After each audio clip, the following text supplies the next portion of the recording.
I mean, obviously we were really upset. I mean, you hear about ALS, but it's one of those things you just never think you're going to know somebody that has it, especially a family member. And just my main concern was supporting her. So.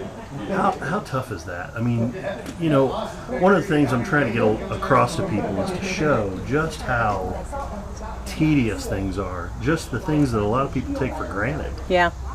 I mean, like I said, I'm there every day. If she needs something, she calls me. I'm kind of her assistant. I do all her grocery shopping. If Brian needs something, or if he's hungry, wants something to eat, she'll call me and say, hey, Brian wants, the other day he wanted Taco Tuesday for Baszler's. So I went and got taco meat and nacho cheese for him, and just because she can't leave him. And it's just hard for her. So a lot of times I'll offer to come and sit with him so she can actually leave and get out of the house for a little bit. Talk a little bit about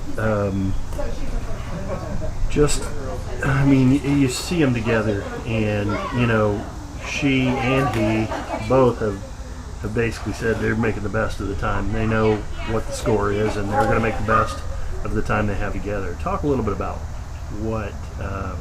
what you see in that. It's funny. They're hilarious, especially when we're trying to figure out what he's wanting us to get for him, and she'll just make up stuff and get him laughing. We try to make him laugh as often as we can. I like seeing his eyes light up and him, just laugh and just have a good time. We joke around a lot. I know sometimes you slip and you say things that you're like, oh no, I shouldn't have said that in front of Brian. And he'll look at you and he'll just shake his head and laugh or whatever. So, but to see the two of them together, the love that they have is great. The way he looks at her, and especially when she's doing stuff for him. I know just yesterday he goes, hey, and she goes, what? And he goes, I love you, and just for no reason, and he appreciates everything she does. We try to plan surprises for her every once in a while. She had a great anniversary. We planned some things, and I went and got a bunch of stuff for him and sat it all up around him, and she went in there. So it was really nice, and it makes her happy, and her main goal is, obviously trying to make every day the best day that it can be for him. So. Does it make you mad sometimes? I get really frustrated, and I'm sorry if I cry, I do that. I get really frustrated when she gets upset. When she has problems with one of the caregivers or some equipment or anything like that, and she gets so stressed out because she deals with lots of people every day that are in and out of her house. And she'll call me and she'll just say, I can't do this, help me, and that's where, I'll step in. I don't try to overstep. I don't try to step on her toes, I guess I would say, and I won't do anything unless she says, hey, can you help me, or this is what's going on, and I try to respect that. But we all have our days, and I just try to be there to support her and do everything I can and to try to take as much burden off of her as I can. So. And talk a little bit about, I know just, we did a story a year ago, and he was talking. Yeah. It's tough to see that. Talk a little bit about how fast this disease has taken its toll. I know, obviously, when we first found out, he had a few minor things that, that were noticeable. And we all knew what the outcome was. We all knew what the progress was. However, I don't think any of us truly expected it to hit him as hard and as fast as it did. Because when he was up walking and, still able to, he went a lot more places, obviously, talking and stuff like that. And then just all of a sudden, it seems like one day, it's like we have to do everything for him. And it just, that was hard. I don't think we expected it to hit him as hard and as fast as it did. I know this is tough to ask, but it's okay. Have you thought about have you thought about the day when he's not going to be here? I mean, Yeah. have you guys talked about that? Yeah. They have a great support system. They have so many friends and family members that are there for them. And right now, honestly, all we can do for Brian is make him comfortable, make him happy. I was really concerned with her having a support system afterwards. And I'm confident that she has that. She has a great group of friends. I mean, obviously nobody wants that to happen, but it's inevitable. We know it's going to happen. And to be there to support her and do things for her and help her through it is what my goal's going to be. And how does it make you feel when you see an army of people to do something as simple as take him for a swim? It's awesome. Because I don't think people realize how much it means to him to see all his friends. You know who your true friends are when something like this happens. And so far, I don't know of anybody that's backed away. They're all there to support him. It's awesome when the police department comes and visits him, to see the look in his eyes, and his eyes light up the way they do when his fellow police officers come and visit him. Actually, it makes me cry because it's just awesome to see him so happy. And that's our goal right now, is to make him happy. Do you think it's out of a sense? I mean, do you think a lot of these folks, whether they're friends or family, they're doing things because they don't know what else to do? Exactly. I mean, what do you do? I mean, it's like going to a funeral and not know what to say to somebody. You know, it's you can be there to support them and do what you can, but I don't think a lot of them know the day-to-day things that she goes through and that she has to do. And obviously we're trying to keep her healthy. We don't want her, to have, any type of issues to her, because that's her main goal, is to take care of him and do the best that she can. And I know she has her days where she doubts herself, but she's awesome. She does an awesome job taking care of him. So he couldn't have asked for a better wife. And talk, I mean, you see that firsthand, I guess, probably more than anybody. I mean, I saw it a little bit the other day when we were over at their house. From the time she's up till the time she goes to bed, she's moving, she's hopping, she's doing things to keep him, comfortable, to keep him. Yeah. I mean, she's doing everything for him. Yeah.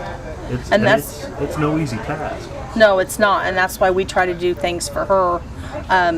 If it's getting her out to lunch with a friend or something like that, we try to do those things for her, to get her away, to maybe take her mind off things.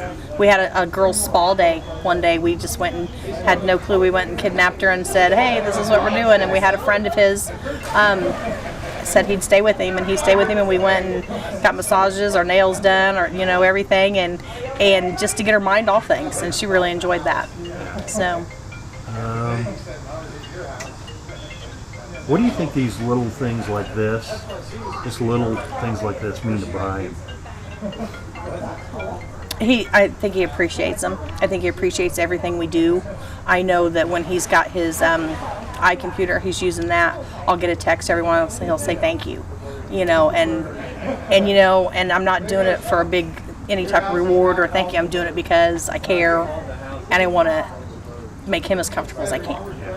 And it's just, but I truly think he appreciates everything that everybody does for him. Yeah, and I guess the last thing I'll ask you is, I talked to a couple of his friends with police officers, but you're a little different. Talk about him before this. What kind of guy he was. What kind of person he was. Yeah. Awesome. Always there for you. If you needed something, he'd be there. He was a fun-loving guy. He liked hanging out with his friends and going places. He liked traveling. His favorite place is Las Vegas. Loved going there. And it's just, he loved his canine, Cinto and Jerry Lee. He loved being a canine officer. And I just think, he loved being a detective. And it's just, I just feel awful that he's had to give up everything. Very good guy, great guy. I mean, this the worst thing that could happen to a great guy. Yeah. Is it tough to see something like this happen to somebody you know? Eats you up every day. I mean, to see what he goes through, the struggles, yes, and for his wife. I mean, we're friends. It's very hard. So. Yeah. Now they're here today at your place. They're swimming. What's it mean to you to have him come out here and see the smile on his face? I love to see him have fun, relax, and enjoy, because he doesn't get to do that very much. So, I mean, he's been trapped in that chair in that bed for so long. So yeah. And you know, it seems like everywhere I go, I see him. There's a small army of people willing to help out. What do you think that is?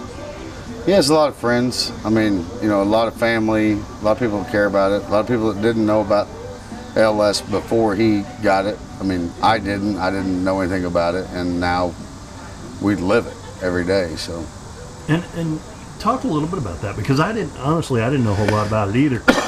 It's a tough disease because it seems like there's not a lot of people that know anything about it. Well, it's a tough disease because nobody wants to talk about it, because the people that go through it, they don't talk about it because nobody understands it, nobody knows what it is.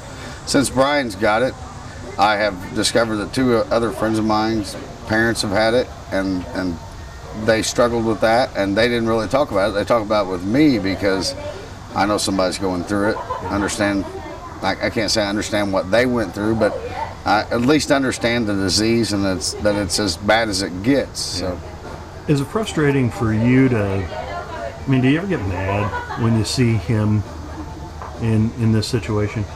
Yeah, I used to get really mad about it. So, I mean, especially when it first happened, because I was kind of like him. I didn't really believe it was true. Yeah. You know, and you kind of hope that they was going to figure out it was something different, and that the end result was something different. Yeah. And I guess my last question for you, just be talking. You know, you see those two together, and it's just you can tell whether he can say it or not. You can tell that their connection there is just nothing but love. I mean, just to see them two together, talk about that.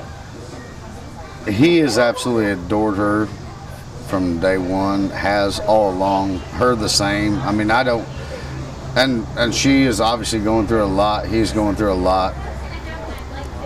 I think probably most people would buckle under pressure and not be there, and not, I mean, this is not a month ordeal. This is several years of this and dealing with and taking care of, and she obviously adores him, and he also he adores her. I mean, there's no doubt about that. Yeah. They are absolutely the best of friends. So yeah. I guess I lied. I got one more for you. What do you have you been surprised that, I mean, just a year ago we did a story and he was talking, he was up moving around. I mean, have you been surprised at how quick this has kind of taken control of him?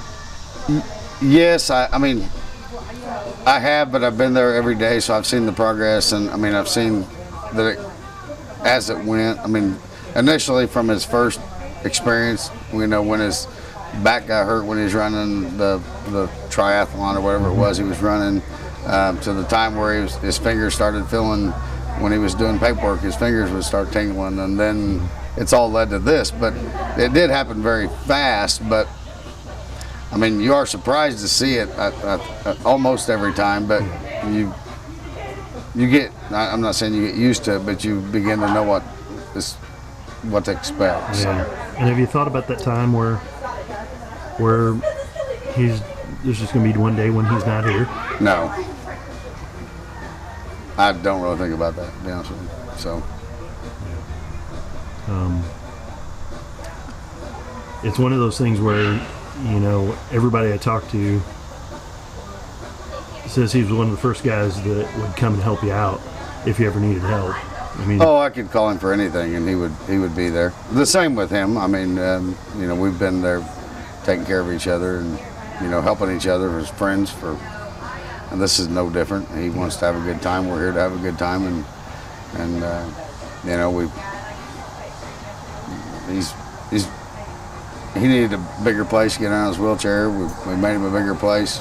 He needed a track chair to go see the animals and tigers he loves to see. We raised money and bought him a track chair. I mean, so that's all stuff that you just do because he's a friend. So.